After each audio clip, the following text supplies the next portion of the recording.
Oh, perfect timing.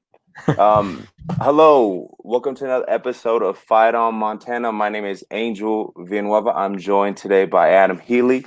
Um, and today we're kind of going a little bit off the rails, something a little bit not traditional as what we normally do. Interviewing other coaches or kind of really focusing on Grizz athletics in general. Um, Today's podcast is really in honor of Jesse Sims. And the kind of the reasoning for it is it was really on my heart, I think, to just express verbally to the public, to the community, how grateful I am for the type of man that Jesse was. Um, he truly was somebody in my life that inspired me in ways that I never could put into words until recently, you know? Not until I really kind of sat down and took a second to kind of process, how important he was in my life. I'm sure you have people like that in your life that Yeah, that you're super grateful definitely. for, and he's kind of the man was that provided that foundation to kind of really get through it on a day-to-day basis. Um, People may know this, but me and Jesse, along with I think it was 28 other recruits, all came on campus at the same time. And one of the funny things, as soon as you stepped on campus, everybody was like, he's not a college football player. He's too big. His beard is too long. He just did not look like the prototype football player that all of us kind of came into. We looked like kids. That was a grown ass man walking around campus talking about I'm 18. Deep voice deeper than probably 80% of the team. And so Yeah. I remember when I first saw him, just really just kind of to himself. He'd go back to his room, he'd go to workouts, he'd go to practice, go to dinner, and then go back to the room himself. If he was sitting with someone, because that's one of the things we did our freshman year, they kind of grouped us together, and obviously the freshmen kind of link up. He was, really quiet, kind of a shy presence. You know, you would expect seeing him in his stature and his build to be just a man that kind of admitted a sense of arrogance just because of who he was. He was more athletic than us. He was stronger than us. He was faster than a lot of us. He was just kind of a freak of an athlete, man. But and then everybody knows him as a gentle giant, and that's truly what he was. I remember my first interaction with him. I went up to him and I was like, "There's no way in hell you're 18." And he just looked at me straight faced. Like I'm a super sociable guy. I was trying to make light, try to joke around with him. He looked at me straight face. He was like, yeah. And I was like, great. Uh, And I was like, dang, okay, maybe try it again. And one of the things is, for whatever reason, I had trouble kind of getting to him. I mhm. really kind of established a relationship early on. I think a large part in that, I mean, I was still trying to find myself coming from Los Angeles. I mean, growing up, I grew up around Mexican, me being Mexican. I went to quinceañeras, in Mexican food all the time. And then also it was 50% Mexican and then 50% African American. So that's all I know. You know, Mhm. out here, it was a culture shock. So maybe that's in part of why I felt the way that I felt. Um, but the funny thing is, I've never felt like I couldn't come up to him and just have a conversation, no matter how Mm. weird it was or awkward it was the first couple of times, simply because we were trying to find a way to relate, trying to find a way to connect. Um, Kind of a fun little story is obviously struggling the first couple of years, didn't really know how to process things, didn't really know how to kind of go about this. I didn't know how to be a big boy away from mom and dad and no security and kind of really on my own. And I remember one day he was like, I was always joking with him. I was like, I need to come back home to Steve I with you. I want to see what your life was. And Mhm. then weekend, sure enough, he comes up to me. He's like, "What are you doing this weekend?" I was like, "Nothing. I'm tired of going out. I'm tired of partying. What's up? What's the deal?" And he was like, "Well, do you want to come? I'm gonna go kind of fish and just kind of hang out all weekend and just really kind of relax." And that was the opportunity. I was like, "Yeah, I'm gonna do that." I felt like I needed to do it. And Mhm. second of all, it was like I was just so intrigued and curious about the man that he was because by that point I knew his work ethic. I knew what type of man he was. He was in there before everybody else, and he stayed longer than everybody else. And that wasn't because he was trying to prove something to himself. That's simply just the man that he was. And so he invites me over, come over. As soon as we get there, I ended up getting there a little bit after he got there, and he's in his garage working out with his dad. His dad's stronger than him, and I think at this time Jesse's freakishly strong, and I'm, kind of in awe and this and that. I was like, no, I'm gonna stay on the couch. Like, you guys go ahead and work out. I'm exhausted, but that's the type of work. That's just the household he grew up in. They loved working out. He loved spending time with his dad, and that was a way that they bonded. They want to go lifting, in the garage, and it's just super kind of cool to see that. It kind of made me got to a point where I was like, man, I wish me and my dad were a little bit like that too. But my dad is not 6'5", 300 pounds, 6'4", 300 pounds. My dad is 5'8", 140. So he's a completely different build than what I am. So it just wasn't something. But Jesse's dad's built like a brick too. So kind of moving on throughout the weekend, he was like, hey, you want to go fish? I was just like, I never even caught a fish before. I was like, and I even told him at one point, I was like, I'm gonna be honest with you, I've never even held like a rod. And he was just like, we'll change that. So we drive 15 minutes, because he already lives kind of in his own little area down in Steve. Drive over to his little river, pull off on the side of the road. And I remember he was just kind of telling me, hey, you know what, you gotta sling it, pull it back, start reeling it in slowly. And then he just give me little tips like, look at the water, look how late, those types of things. And I remember I felt a tug, and I was like, oh no, it got stuck on a rock, and it kept twitching. He was like, no, that's a fish. And I was like, I don't know what to do. And so I was just like, I don't know what to do here. So I gave it to Jesse, and Jesse reeled it in for me, but I held it up like I had caught the fish, and like I had reeled it up, and I was like, wow. I looked at him, I was like, my first fish. And he was like chuckling. He was just like, yeah, I guess. Technicality, I'll give it to you, but not necessarily yours. And that's really kind of my first one-on-one real experience outside of football with Jesse. Moving along, I remember that first year too. A lot of us didn't have money to go back home to California. A lot of us didn't have money to go back home anywhere. So it got to a point where we were stuck at home, and obviously the coaches, open up their homes, and if they can't do it, then they'll have you kind of placed with somebody that knows that they have some space at the table. But we really kind of didn't really wanted to bug anyone, kind of at the point where we were like, oh, well, boohoo, we'll go buy a pizza and we'll just kind of hang out, and that'll be our Thanksgiving. We'll count our blessings that way. And he was like, no, there's no way. He's like, whoever doesn't have a place to stay, come over. Come over. Mom Julie welcomed us with open arms. It was never a question of who you bringing over. It was more of a question of how much food do I have to cook for you guys. So it was just really kind of an eye-opening experience to see a man who came from such humble beginnings. He spoke softly. His family spoke softly. They were hard-working, blue-collar people. Nothing in their life was handed to them. Just because they were, athletic and big, that meant nothing to them. Yeah. And I think if I remember right, Angel, he was coming out of high school. He was probably not one of the best, if not one of the highest rated recruits that Montana has ever seen. Yeah. And he had offers to go other places that were not FCS. They were D1 programs. And so I just wanted to mention that, but yeah, keep on going, man. No, you're totally right.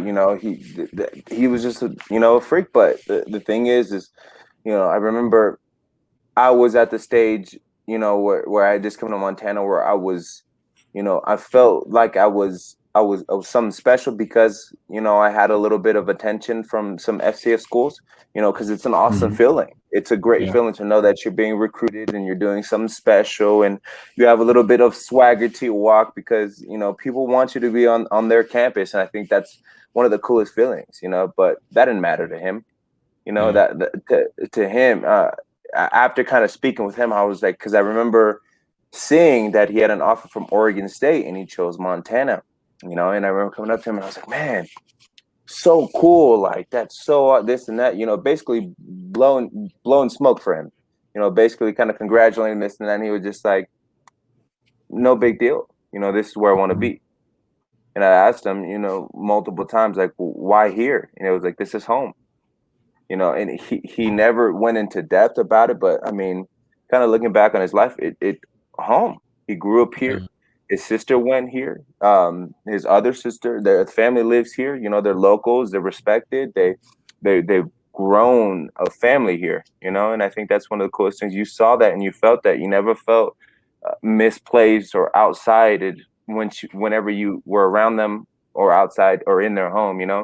I'd go up to Julie like she was my mom and give her a hug. I'd go up to sisters, say hello, give them hugs. How are you guys? And they were always so welcoming. And I think that's really just one of the coolest things to, kind of witness, to be able to be around somebody like that and just be so open and honest and welcoming. I think that's one of the coolest things about Jesse. He didn't see color, in any type of way. I think about this and a lot lately, but you hear the term "gone too soon," and for me personally, Jesse's the epitome of what that term means. Mm-hmm. You never really understand it until somebody like that, is not here, and he was like, just reflecting on it, like a Superman, Yeah. the way that he did things, not effortlessly, but with no complaint, was inspiring. Like I said, when I was going through stuff and I felt bad for myself, I remember I said, okay, I need to make some changes in my life. Where do I make those changes? And then I started reflecting on some of the men that I was surrounded with, and I was like, okay, what do the Dantes do? What do the Sandries do? What do the Jessies do? The Dallases do. What do those guys that I came in with do? That's putting them in a position for success. And instantly, obviously thinking of Jesse. He, like I said, he was there before everybody else. And when I felt bad about myself or felt bad about my body, I'd get into a conversation with Jesse, and it was like God kind of put something in front of me. I remember one time I was complaining because I was in so much pain and my back was hurting and this and that. And I remember I was limping around, and I went up to Jesse, just kind of messing around with him. And I was like, how was your weekend? And it was just like, I started doing hot yoga, and I was like, hot yoga, really? And I was like, hot yoga. And it was just like, yeah, I do it a couple times a week, and it got to a point where, he was throwing up 500, 600 pounds. Like it was nothing for reps. Wow. On a squat, he was benching, above 3, closer to 4, but like it was nothing, like he can still keep going. And I remember asking him at the point, I was like, bro, do you even get sore anymore? He was just like, nah, not really. Yoga's really helped me, so subtle changes like that and I guess that's a tip for the listeners out there that are athletes, to take into consideration. Go do a little bit of extra work, go do some yoga, go stretch a little bit, go do some hip mobility or just mobility in general, because that's truly going to elevate your game to the next level. And I think we saw that with Jesse, kind of transitioning onto his career. I definitely limited myself in a lot of ways. I think there's always, and I think a lot of people can relate to the fact that you get into situations where you feel like, hey, that's impossible for me to do. That whether it be athletically, academically, whether that be in the professional world, it doesn't matter what stage in your life. I feel doubt creeps in on a lot of people, as far as, hey, I can't do that. And I never felt that from Jesse. Everybody else, I can say I know that they had their moments. You can see when they have their moments, but no, kept a straight face. He was the same man at 4 a.m. as he was at 10 o'clock at night when we were leaving the building. He did it with just such a straight face and such a, not necessarily ease, but it was just he knew what his job was, and he wanted to do anything in his power to accomplish it. And I think that was one of the coolest things. I was listening to who is it? Mike Tyson. His podcast that he has. Yep. And he was talking about the power of belief, and he was basically saying the power of belief is unbearable. The power of belief is impregnable. And um, the confidence when it's applied properly, overcomes in a sense of genius. And then he started talking about how he's only here because he believed in himself, and I think that was a lesson that I didn't have instilled in me until I met Jesse. Yeah. Seeing how he approached every day, he came to work every day. He came to hustle every day, and he did it because he wanted to be there, but he believed in what he was doing. He'd go live with the purpose. He'd go play with the purpose, and you saw that in a way that he kind of went about his day. You know what I'm saying? Yeah. Well, I mean, do you think, he was very genuine, like you were saying, and some of the stories that you've told me, like, do you think he was just a whole lot older, like soul wise, like Yeah, that's a than good way other of putting it. people, like an old, like not like he's old, but like an old soul that he was quiet, he was a natural born leader that wasn't in your Yeah. face, wasn't all about himself.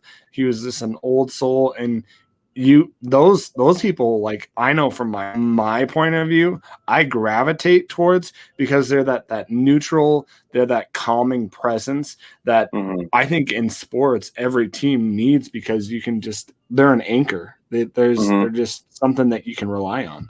And you said it perfectly right there. They're an anchor. He was an anchor in my life.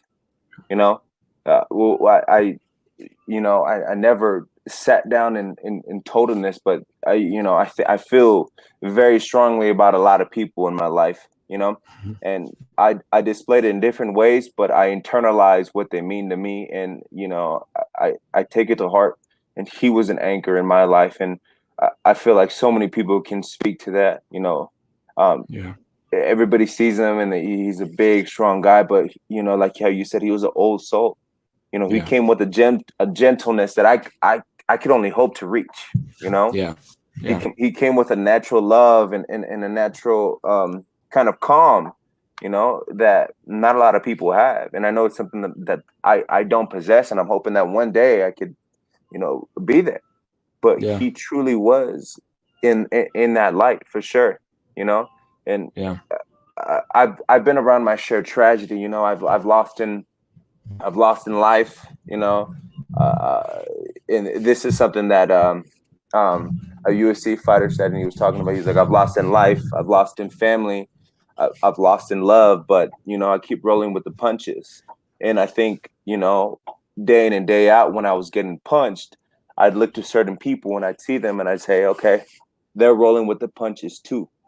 It kind of goes back to that Rocky movie. It's not about how hard or how many times you get punched. It's how hard you can take a punch to get back up. I know it's super cliche, but it really was something that was on my heart all the time, because I was rolling with some punches. I was fighting some demons internally that that was troubling me, was scaring me when I was at that time frame. I didn't know what I was going to end up, or what was he going to do, or if I was going to be, permanently crippled for at some points in my career, or, angry and frustrated. And I think back to these people, kind of that anchor, and how he came with such a calm and a grace that he really inspired me to get up in a lot of ways, to say, hey, let's go get it done. Yeah. And what I've heard, I didn't know Jesse personally, but some of the stories that I've heard is he was the ultimate, care of people, of kids. He gave his time. He gave, he was good around kids. I know he was working, helping kids develop in their sports, and just helping kids. And so I feel for those kids. But I'm glad for those kids, because Angel, hearing what you've heard, it gives me, as a dad, like it gives me some kind of solace, where those kids are seeing that too, and they've seen, maybe they've gotten those lessons that you've gotten from him. And so maybe it'll rub off. I hope it rubs off. One of those people that doesn't come around very often, a once in a lifetime guy. And like you said, gone way too soon, but we can take something from this. I hope everybody can. And I think you're right. I think it's truly is something special. It's easy to say that I was inspired by him, but what's truly incredible is that he had such a profound presence in so Mhm. many young kids' lives. Yeah. The time, the effort, and I remember kind of when I graduated, I was floating around a little bit, kind of didn't know what I wanted to do. I mean, I'm still trying to figure it out. I'm not perfect by any means, but it Yep. was one of those things where me and Jesse kept in contact. We text each other, relatively frequently as compared to some of my other friends. I mean, we would talk maybe a couple times a week or maybe once a month. Whether it be through text or at one point I went snowboarding with him and we kind of caught up there. But one of the things that we always talked about was opening up a gym together. Yeah. We really kind of talked about. I mean, I remember kind of once I got over through that depressive stage, I remember just internalizing, and I said, "Man, I feel so much better like this. Eating healthy, I feel so much better. Lifting weights, I feel Mhm. so much better. It truly is a saving grace to be able to be healthy and move. And regardless if I have partial nerve damage in one of my legs, but regardless of all that, really taking it seriously changed my life in a lot of ways. And I think when it came to Jesse, we would always talk to each other, and I said, "Hey, man, fitness has been such a huge part of my life," and I remember him saying that it's my life. Not a Mhm. part of his life, but it is his life. He's a health and human performance major. He worked at Fairle's gym throughout his college career. So on top of being a student athlete, and it really was his passion to be around those kids. And every time I call him, he'd be like, "Man, these kids, I care about these kids." And we talk about wanting to open up a gym one day. And I was just like, "Hey, man, I don't know anything about how to run a gym, but it sounds like you have a better idea. I'll invest some money down the road when I get a couple dollars, and I'll help out any way I can." He was just like, "Yeah, I'll keep you in mind. I'll keep you in mind." And I was like, "Okay, cool. That's all I can really kind of ask for." Yeah. Yeah, the dude was special in my life for sure.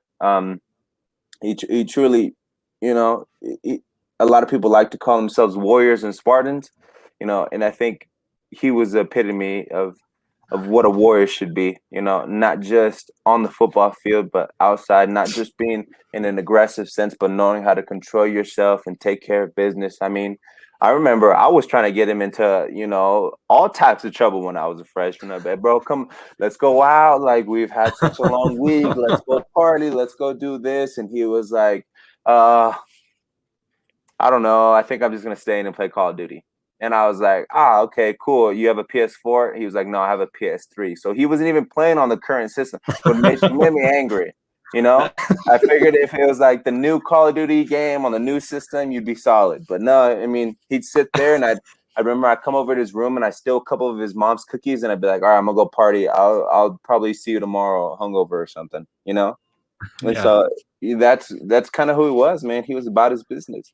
He went on a Friday night after a long week and he relaxed. He earned his weekends to, play video games and have a couple of cookies and just kind of be there. And I Yeah. think that was one thing that I was like, man, I fall into peer pressure too damn easy. I wish I was a little bit more like him in that.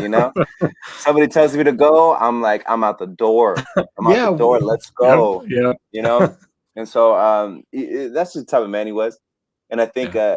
as I've grown older and a little bit wiser and not as influenced, I think I find myself, whether it be consciously or subconsciously, kind of going back to him like, okay, how do I stand for myself? How do I Yeah. make my own decisions? How do I speak calmly? How do I, greet people with a welcoming presence?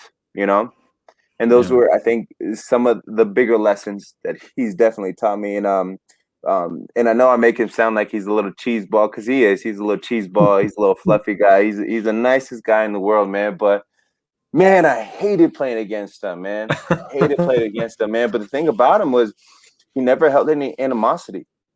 I mean, Yeah. I remember one time, and naturally, in the game of football, you're gonna get into some scuffles with a couple of people.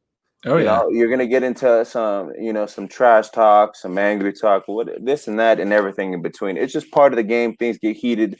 You're sitting around with men with their testosterone through the roof. It's bound to Yeah. happen like that. Yeah. So, but Jesse never found himself in that position. I remember one time, um, I was first string, and I had just caught on off the field, and Dallas, who's one of my closest friends, um, he played here a couple of years ago. He was out on second string because he was just coming back into the rotation, and eventually that season was going to be the first year that he started and played. And I think Jesse went out there as well because they had him in a rotation, ones and twos and ones. And I remember Jesse was running towards the ball down the field, and I remember Dallas just running full speed ahead, and through his whole body. And Jesse's not looking at him; he's looking at the opposite way. So you just see, boom, falls onto the ground, gets back up. They get into a little scuffle. They break it up. It was really nothing serious. And then after that practice, I was like, dang, that's gonna be awkward. They're probably really upset at each other right now. So I went up to Jesse and I was like, you good? And he just looked at me and it was just like, part of the game. And I was just like, dang. Like I would have been angry at Dallas for like 3 months. You know? Like, how do you have that much composure? Like, and it truly was like, dang, okay. You gotta, it's that saying, you gotta know when to hold them, know when to fold them. Exactly. And he always really knew how to hold them. And seeing that right there is just amazing. Like I'm like you. I would be in somebody's face, with football being such a competitive and physical and violent sport. Yeah, that blows my mind. Yeah, and that's just how he was geared. He was ready to get a job done. And I think that's one of the coolest things. It doesn't matter. It could have been the worst position out there. He could have been punting the ball or pump returning the ball, and he was like, all right, I'll go do it. There's no question. I'm gonna do it to the best of my ability. I'm gonna make sure I hold on to the ball. I think he was recruited for Oregon State for tight end, so he has hands too. So it was just really cool to kind of see him in that light and know him in that light. I knew him as a warrior in all facets of life. A warrior in his school, a warrior on the field, a warrior in his personality, and a warrior in a sense of being kind to people, just being a good person, not letting that notoriety of Mr. 37 kind of get to his head. I've heard of stories where guys they love the attention, and you see it sometimes. No guys that I know, but I've heard of stories before in the past that some guys just really ate it up, and some guys on the team as well, they love the notoriety or kind of the little flash of, hey, we know who you are because you're on the football team, and and that never bothered him. I remember when we got named Mr. 37, I was like, oh, congratulations, how do you feel? And it was just like nothing's changed. And I sat back and I was like, I respect that answer. Yeah. Like it wasn't like because he got 37, he worked harder. Because he got 37, he changed his personality and he did something that wasn't him. It was just, hey, it's a work day. All I did was get a new shirt. Next one. And I think there's something to be said about that. There's something to be respected about that. And I think the funniest thing too is, I mean, that he was a girl dad. He wanted to be a girl dad. And I think looking back at that, behemoth of a man, him just tending little babies that fit in the palm of his hands, like, dude, think about that. You know how much of a gentle giant you have to be? I'm terrified of little girls. I'd rather have boys if I'm being totally honest. But like, man, what a special dude to be a part of. And I think we'll kind of close it up here soon. But for me personally, everybody has their 37. Every team has their own 37 that they call their own. And Jesse's always going to be mine. There's nothing that's ever going to change that or make me think any differently. It's just one of those guys. He's you hear that term, number one on the field, number one in my heart. That applies to Jesse for me. 37 on the field, 37 in my heart. Like, that'll never change for me. I have nothing but unconditional love for him, his family, his fiance, everybody, man. I think they're such an amazing group of people, and I just I'm so fortunate to to know people like that in my life, because they've truly got me out of some dark, rough places. And all I can be is show my gratitude, and hopefully, kind of carry it on and inspire the next person that, I hopefully meet. So that's all I really have to say, about it. I kind of wanted to keep it short and sweet, but I also wanted to pay kind of my respects to, Jesse and who he was, and kind of what he stood for, Yeah, definitely. And our hearts go out to his family and his fiance. And just with this tragedy, just hold your loved ones that much tighter. And if you knew them, hold on to those stories and what you've learned from them. And if you don't, make sure you get to know who he was. I'm glad, with this episode, that I got to know him a little bit better through Angel, your stories. It's just, one of those once in a lifetime type guys. And hopefully we can not make it once in a lifetime. We can kind of grow what he was as a person, and grow off that as people. Exactly. And when it comes to my time to, head up to the big man's, up there, I know he's going to show me the way, and I Amen. think I'm going to see him again, and I'm excited for that day to come. Amen, man. Yeah. Well, thanks guys for listening. That was another episode. Feel free to reach out to us with any questions, comments, concerns, and we'll see you on the next one, guys. Thank you guys for listening, and we appreciate your time. All right.